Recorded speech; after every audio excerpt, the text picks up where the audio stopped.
तो चलिए उत्तराखंड की बात कर लेते हैं। और आरजू, बीते कई दिनों से उत्तराखंड की चर्चा ज्यादातर घोटालों की वजह से ही हो रही है और एक और घोटाले की बात सामने आ गई और ये घोटाला है इंडियन मिलिट्री एकेडमी में फर्जी भर्ती का।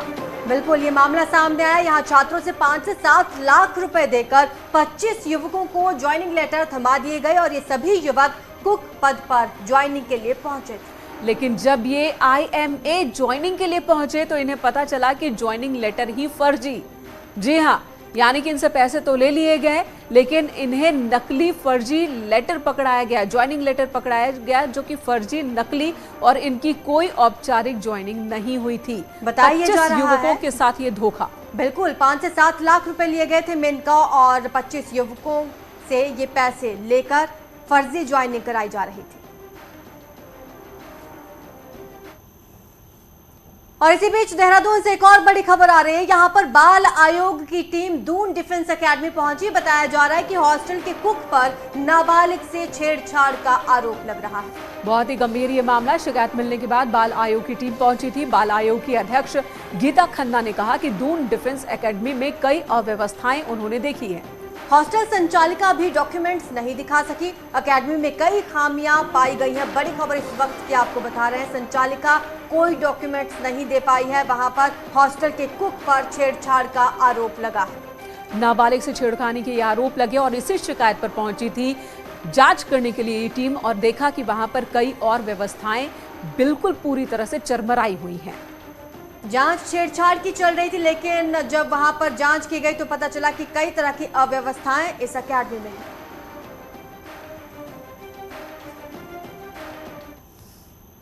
इधर हरिद्वार जिले में होने जा रहे जिला पंचायत चुनाव के लिए तारीखों का ऐलान हो चुका है, जिसमें 6 सितंबर से 8 सितंबर तक प्रत्याशी नामांकन कर सकेंगे। 26 सितंबर को मतदान की तारीख तय की गई है। वहीं 28 सितंबर को चुनावों के नतीजे भी घोषित हो जाएंगे। कुल 4305 पदों के लिए ये चुनाव होना है।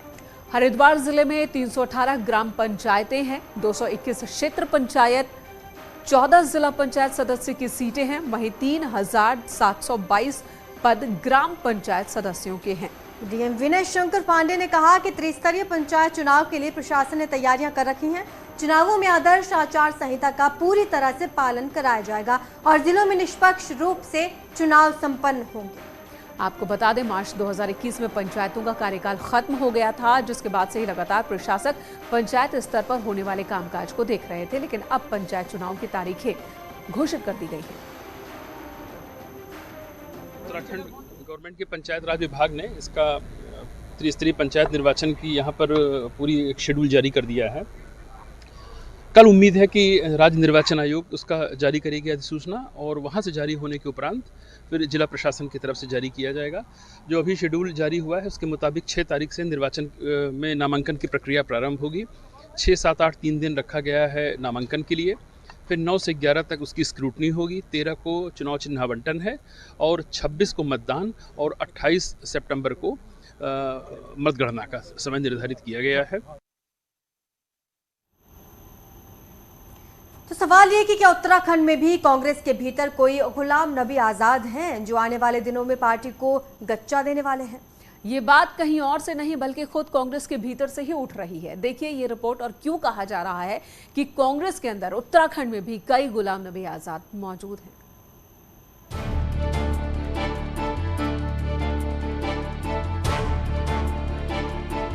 कांग्रेस के वरिष्ठ नेताओं में से आने वाले दिनों में कौन पार्टी को अलविदा कहकर गुलाम नबी आजाद की राह पकड़ने वाला है, ये सवाल अब गहरा गया है। पार्टी के प्रदेश अध्यक्ष करण माहरा बातों बातों में ऐसे नेता की ओर खुलकर इशारा कर रहे हैं, लेकिन नाम लेने से बच रहे हैं।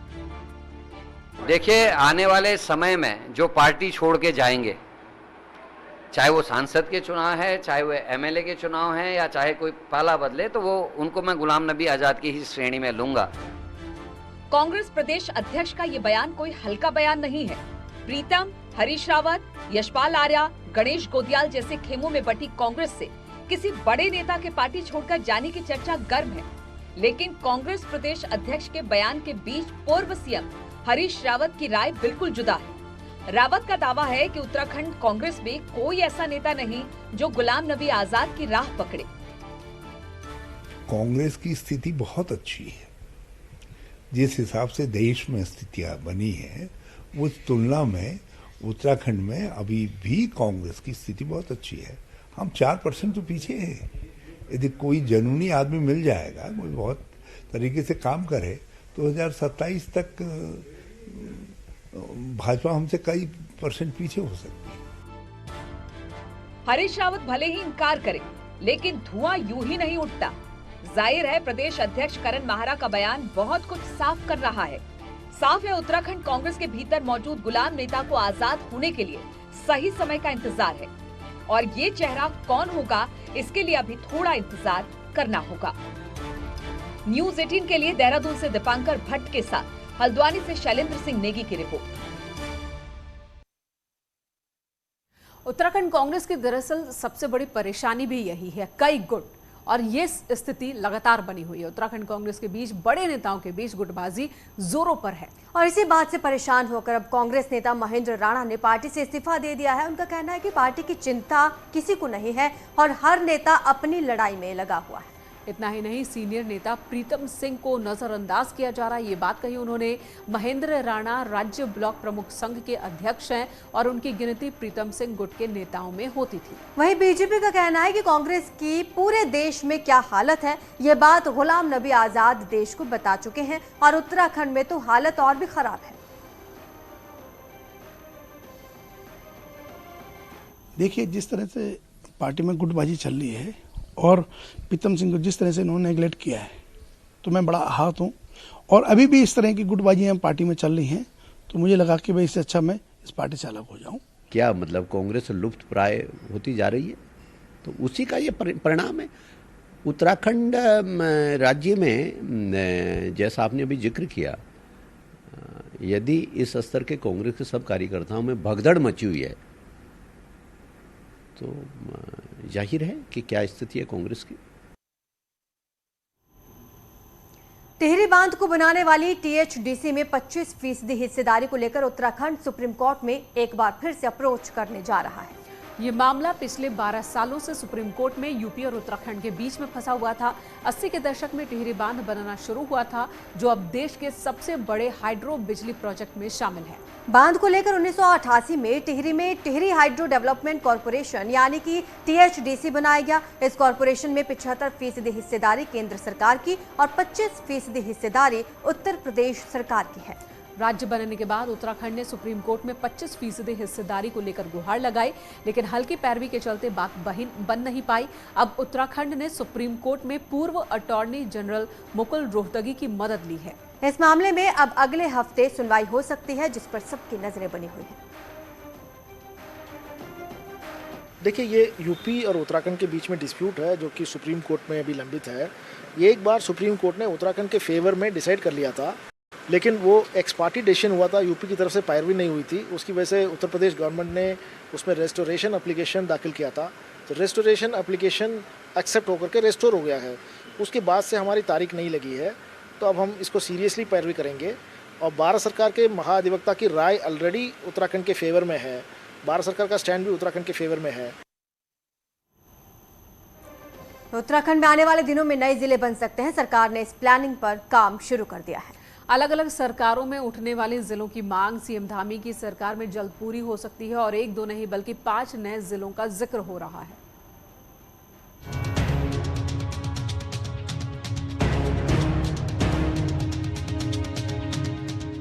उत्तराखंड में वक्त वक्त पर जिलों की मांग उठती रही है, पर अब तक की सरकारें नए जिले बनाने पर कोई बड़ा फैसला नहीं ले पाई। लेकिन मुख्यमंत्री पुष्कर सिंह धामी इसको लेकर ठोस फैसला लेना चाहते हैं, ताकि खासतौर पर पहाड़ी जिलों में जनता की परेशानी कम हो सके।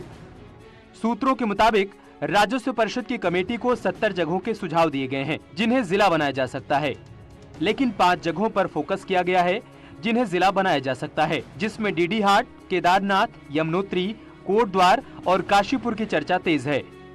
हालांकि फाइनल फैसले से पहले हर पहलू को देखा जाएगा। ये मांग काफ़ी लंबे समय से चली आ रही है और इसको लेकर हम शीघ्र ही पूरे उत्तराखंड के अंदर कहाँ कहाँ पुनर्गठन हो सकता है, कहाँ वास्तव में इनकी आवश्यकता है, उसके लिए समस्त जनप्रतिनिधियों से जल्दी हम लोग चर्चा करेंगे और इस चर्चा को आगे बढ़ा के इस दिशा में भी आगे बढ़ेंगे। उत्तराखंड में जिलों की मांग खंडूरी सरकार के वक्त से उठती रही है और हरीश रावत सरकार में 11 जिलों का प्रस्ताव भी तैयार हुआ, लेकिन बात अंजाम तक नहीं पहुंची। पूर्व मुख्यमंत्री हरीश रावत का कहना है कि मुख्यमंत्री को इस फैसले को अंजाम तक पहुंचाना चाहिए और पहाड़ी जिलों को देखते हुए 2 नए मंडल भी बनाने चाहिए। जिलों के साथ साथ मैं उनसे कहूंगा कि कमिश्नरियों को भी रिऑर्गेनाइज करें, क्योंकि कई एरियाज बहुत डिसएडवांटेजेस पोजीशन में हो जाएंगे। जो पहले एक बड़ी जिले के भाग थे, तो उनको किसी न किसी तरीके से कंपनसेट करना बहुत ज़रूरी है, विशेष तौर पर पर्वतीय अंचल में जो है। इसलिए 2 कमिश्नरियाँ भी, और कम से कम 2 नहीं तो 3 बननी चाहिए। भू कानून और कॉमन सिविल कोड के बाद मुख्यमंत्री का नया प्लान जिलों को लेकर है, और सब कुछ वक्त पर हुआ तो बड़े जिलों वाली जनता को नए जिलों की सौगात बहुत जल्द मिल सकती है। दीपांकर भट्ट, न्यूज़ 18 देहरादून। इधर चंपावत के टनकपुर में आज सीएम धामी ने सीएम कैंप कार्यालय का शुभारंभ किया और इस दौरान सीएम धामी ने कहा कि कैंप कार्यालय चंपावत डीएम और देहरादून कैंप कार्यालय और शासन से जुड़ा रहेगा। इस कैंप का सीएम कैंप कार्यालय का लाभ जनता को मिलता रहेगा और चंपावत डीएम से ये कार्यालय जुड़ेगा। क्षेत्रवासियों के लिए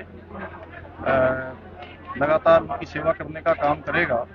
आसपास के क्षेत्रों को भी जोड़ेगा, चाहे हमारे आसपास के क्षेत्र हैं विधानसभा चंपावत के अलावा भी जो लोग आसपास के यहाँ पर संपर्क कर सकते हैं संपर्क करेंगे, और मुख्यमंत्री कार्यालय से, मुख्य कार्यालय से देहरादून से भी संपर्क करेगा। यूके SSSC पेपर लीक मामले में एसटीएफ ने 30वीं अरेस्टिंग कर ली है और मामले में एसटीएफ ने आरोपी फिरोज हैदर को अरेस्ट किया। गोवा से हैदर की गिरफ्तारी हुई। आरोपी फिरोज ने आरोपी शशिकांत को पेपर उपलब्ध करवाया था। इसके बारे में जानकारी मिली थी शशिकांत से ही पूछताछ के दौरान, जिसके बाद अब फिरोज की गिरफ्तारी हुई।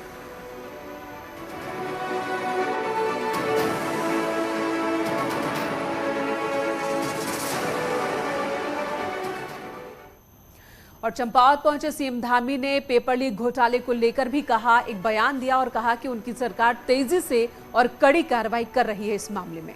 उन्होंने कहा भ्रष्टाचार पर कार्रवाई हो रही है, ऐसे में विपक्ष के पास कोई मुद्दा नहीं है। इस बड़ी कार्रवाई के बाद भी ध्यान भटकाने की कोशिश की जा रही है। सीएम धामी ने कहा कि हम इस मामले में राजनीति नहीं करना चाहते और विधानसभा नियुक्ति मामले में सीएम धामी ने कहा कि विधानसभा अध्यक्ष अपने स्तर से जांच कर कार्रवाई करेंगी। सीएम ने यह भी कहा कि राज्य बनने के बाद चाहे किसी भी कालखंड में घोटाला हुआ हो, उसकी जांच कराई जाए।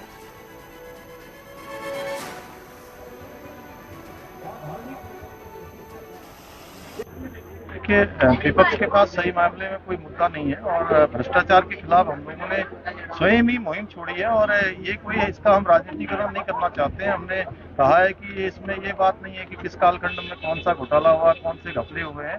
चाहे जिस कालखंड में भी घोटाले हुए हैं उसकी जांच हो रही है। एसटीएफ उत्तराखंड की जांच कर रही है। कुछ मामलों में अभी विजिलेंस जांच शुरू करने वाली है। जो भी मामले सामने आएंगे उसमें कार्रवाई होगी। उसका प्रत्यक्ष प्रमाण आपके सामने आप देख रहे होंगे कि 30 गिरफ्तारियां अभी तक हो चुकी है और आगे अभी बहुत सारी होने वाली। और उत्तराखंड का चर्चित पेपर लीक घोटाले का मामला अब हाईकोर्ट पहुंच गया है और उपनेता सदन भुवन कापड़ी ने हाईकोर्ट में याचिका दाखिल कर पूरे घोटाले की सीबीआई जांच की मांग की। याचिका में कहा गया है कि यूके SSSC ने जो भी परीक्षाएं कराई है उसमें गड़बड़ियां सामने आई हैं और बड़े गुनहगारों को पकड़ने के लिए कोर्ट का सहारा लिया जा रहा है। भुवन कापड़ी ने कहा कि इस घोटाले को लेकर कांग्रेस ने सदन से लेकर सड़क तक लड़ाई लड़ी और अब कोर्ट में याचिका दाखिल कर दी है।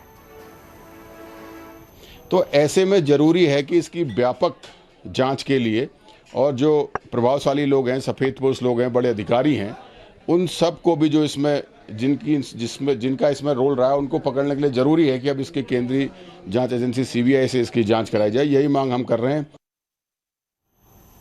और देहरादून विधानसभा भर्ती घोटाले के मामले में बीजेपी महासचिव और उत्तराखंड बीजेपी प्रभारी दुष्यंत गौतम ने कहा कि विधानसभा भर्ती घोटाला मामले में जो भी भर्तियां हुई हैं वो रद्द हो जानी चाहिए। इससे एक संदेश जाएगा और क्या हुआ, कैसे हुआ, इसकी जांच की जानी चाहिए। भर्ती घोटाले में सरकार अच्छा काम कर रही है।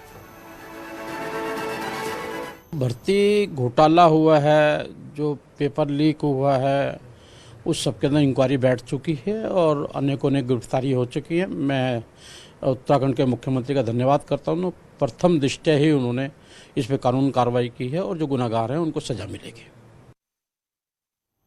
और पेपर लीक घोटाले का मामला मेनका अब देवता के दरबार पहुंच चुका है। गोलजू देवता के दरबार में ये मामला पहुंचा। बुधवार को बेरोजगार युवाओं ने न्याय के देवता गोलजू से न्याय मांगा। युवाओं का कहना है कि वो लंबे वक्त से परीक्षा की तैयारी कर रहे थे, लेकिन कुछ लोगों ने उनकी मेहनत पर पानी फेर दिया। युवाओं ने कुमाऊनी भाषा में लिखा है, हे गोलजू, न्याय करना, हम मेहनत कर रहे हैं और नौकरी दूसरे लोगों को मिल रही है।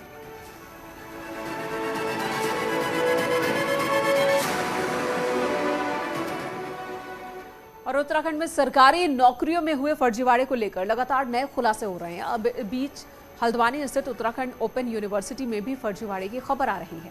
राज्यपाल ने इस पर जवाब तलब कर लिया है और नियुक्तियों पर बड़े सवाल खड़े किए हैं। राज्य के गवर्नर और यूनिवर्सिटी के कुलाधिपति गुरमीत सिंह ने यूनिवर्सिटी के कुल सचिव से जवाब तलब किया है और कुछ नामों की नियुक्ति को लेकर सीधे सीधे सवाल पूछे गए हैं।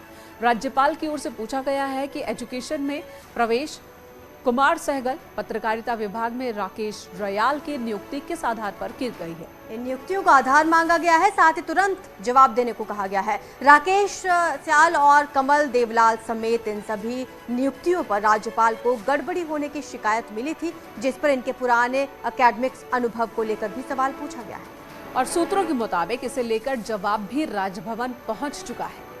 अब माना जा रहा है कि भर्ती तरीके से हुई इन नियुक्तियों पर बड़ी कार्रवाई हो सकती है। हालांकि शिक्षा मंत्री ने इन नियुक्तियों पर अपना पल्ला झाड़ लिया है। राज्यपाल जी कुलाधिपति होते हैं हमारे सभी विश्वविद्यालयों के, और अगर कहीं भी उनको लगता है कि विश्वविद्यालयों में जो है जितनी भी नियुक्तियां हुई वो उनकी रिपोर्ट लेने के लिए सक्षम है और सभी कुलपति उनको रिपोर्ट दे सकते हैं। और मैं कह सकता हूं कि हमारी सरकार पारदर्शिता से काम कर रही है और जब भी कोई ऐसी बात आती है तो निश्चित रूप से राज्यपाल जी और हम खुद उसका भी संज्ञान लेते हैं। देहरादून में सीएम हाउस के गेट पर प्रदर्शन करने के मामले में महिला कांग्रेस पर पुलिस ने केस दर्ज किया है। 5 अलग अलग धाराओं में ये केस दर्ज किया गया। महिला कांग्रेस ने प्रेस कॉन्फ्रेंस कर निशाना साधा। महिला कांग्रेस का कहना है कि वो डरने वाली नहीं है। पुलिस चाहे कांग्रेस ऑफिस से गिरफ्तार कर ले। महिला कांग्रेस ने महिला क्षतिज आरक्षण को लेकर सीएम आवास के गेट के बाहर प्रदर्शन किया।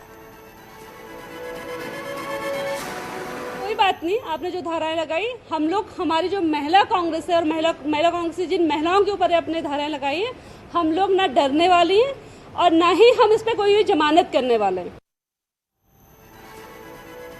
उधर रामनगर से एक हैरान कर देने वाली खबर आई। बताया जा रहा कि मंगलवार को अस्पताल की लाइन में खड़ी एक युवती की चोटी किसी ने पीछे से काट दी। अचानक हुई इस घटना से युवती हैरान परेशान रह गई। बताया ये जा रहा है कि युवती का आरोपी पहले से ही पीछा कर रहा था और अस्पताल में उसकी चोटी काटकर ये आरोपी भाग गया। युवती की शिकायत पर पुलिस ने केस दर्ज कर लिया। आरोपी को गिरफ्तार भी कर लिया गया है। तस्वीरों में जिस शख्स को देख रहे हैं आप, इसी ने उस लड़की की चोटी काटी थी। युवती जो है हॉस्पिटल में गई थी और कोई एक लड़का जो है उसको फॉलो कर रहा था और इसकी चुटिया के बाल काट दिए उसने थोड़े से। हरिद्वार में गंगा घाट पर अजगर के आ जाने से अफरा तफरी का माहौल बन गया। रात के समय हरिद्वार के विश्वकर्मा घाट पर पानी में से एक विशालकाय अजगर निकल आया और अजगर को देखते ही वहां मौजूद लोग दंग रह गए। गंगा घाट पर अफरा तफरी मच गई। आनंद फानन में वन विभाग की टीम को इसकी जानकारी दी गई। सूचना पाकर वन विभाग की क्विक रिस्पांस टीम मौके पर पहुंची और अजगर को रेस्क्यू कर अब जंगल में छोड़ दिया गया।